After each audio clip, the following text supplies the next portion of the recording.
You put 20 hours of focused, deliberate practice into that thing, you will be astounded at how good you are. 20 hours is doable. That's about 45 minutes a day for about a month.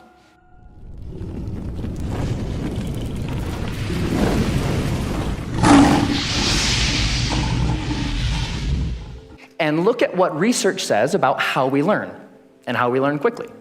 How long does it take to acquire a new skill? 10,000 hours. I am never going to be able to learn anything new ever again. But that's not true. So 10,000 hours, just to give you a rough order of magnitude, 10,000 hours is a full-time job for 5 years. That's a long time. So what's up? There's something kind of funky going on here. What the research says and what we expect and have experiences, they don't match up. The 10,000 hour rule came out of studies of expert level performance. There was a professor at Florida State University. His name is K. Anders Ericsson. He's the originator of the 10,000 hour rule. And where that came from is he studied professional athletes, world-class musicians, chess grandmasters, all of these ultra-competitive folks in ultra-high-performing fields, and he tried to figure out how long does it take to get to the top of those kinds of fields. And what he found is the more deliberate practice, the more time that those individuals spent practicing the elements of whatever it is that they do, the more time you spend, the better you get. And the folks at the tippy top of their fields put in around 10,000 hours of practice. But that last statement, it takes 10,000 hours to learn something, it's not true. It's not true. 20 hours. That's it. You can go from knowing nothing about any skill that you can think of. Want to learn a language? Want to learn how to draw? Want to learn how to juggle flaming chainsaws? You put 20 hours of focused, deliberate practice into that thing, you will be astounded at how good you are.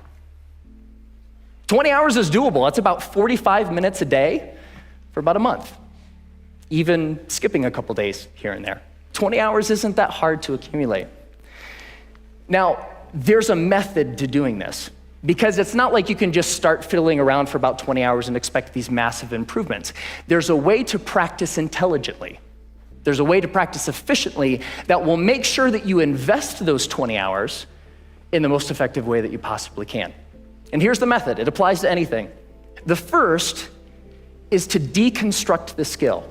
Decide exactly what you want to be able to do when you're done, and then look into the skill and break it down into smaller and smaller pieces. Most of the things that we think of as skills are actually big bundles of skills that require all sorts of different things. The more you can break apart the skill, the more you're able to decide what are the parts of this skill that will actually help me get to what I want, and then you can practice those first. And if you practice the most important things first, you'll be able to improve your performance in the least amount of time possible. The second is learn enough to self-correct. So get 3 to 5 resources about what it is you're trying to learn. Could be books, could be DVDs, could be courses, could be anything. But don't use those as a way to procrastinate on practice. I know I do this, right? Get like 20 books about the topic. It's like, I'm gonna start learning how to program a computer when I complete these 20 books. No, that's procrastination. What you want to do is learn just enough that you can actually practice and self-correct or self-edit as you practice. So the learning becomes a way of getting better at noticing when you're making a mistake and then doing something a little different. The third is to remove barriers to practice. Distractions, television, internet, all of these things that get in the way of you actually sitting down and doing the work. And the more you're able to use just a little bit of willpower to remove the distractions that are keeping you from practicing, the more likely you are to actually sit down and practice, right? And the fourth is to practice for at least 20 hours. Now, most skills have what I call a frustration barrier. You know, the grossly incompetent knowing it part. That's really, really frustrating. We don't like to feel stupid. And feeling stupid is a barrier to us actually sitting down and doing the work. So by pre-committing to practicing whatever it is that you want to do for at least 20 hours, you will be able to overcome that initial frustration barrier and stick with the practice long enough to actually reap the rewards.